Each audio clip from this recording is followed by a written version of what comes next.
c'était l'un des films les plus attendus de cette année. En 2017 déjà, Valérie Lemercier avait évoqué son envie de réaliser un film inspiré de la vie de Céline Dion, de ses débuts à aujourd'hui. Intitulé Aline, sa sortie, prévue pour le mois de novembre, a été repoussée pour une durée indéterminée à cause du confinement qui a obligé les cinémas à fermer. Toutefois, si dans ce long métrage elle s'inspire de la carrière de la chanteuse, elle y a également intégré un peu d'elle-même, et notamment des facettes de son enfance jamais évoquées. Comme ces remarques qu'elle a entendues à propos de son physique.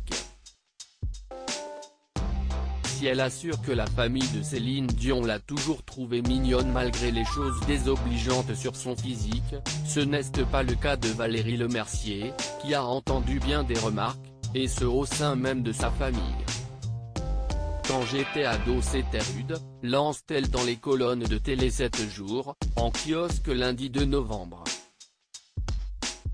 Ma tante m'a un jour dit en face, t'es vraiment pas jolie, se souvient-elle.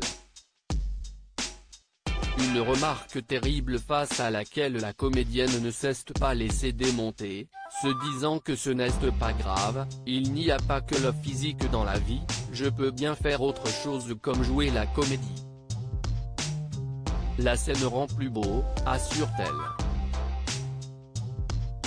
Quand Valérie Lemercier confiait être une grande femme un peu dépressive, la scène, si est aussi le lieu que Valérie Lemercier trouve le moins déprimant pour elle, comme elle l'expliquait en 2017. Véritable bête de travail, la comédienne confiait avoir des tendances dépressives, et ce lorsqu'elle lève le pied. Si je m'exprime, si je joue, si j'écris, je ne suis plus dépressive. En revanche, l'oisiveté, les week-ends, les vacances, faire de la barque sur le lac du Bois de Boulogne, ce n'est pas bon pour moi, confiait-elle à l'époque, et d'ajouter, je suis une grande femme, un peu dépressive sauf que je me soigne, en faisant des choses qui me plaisent.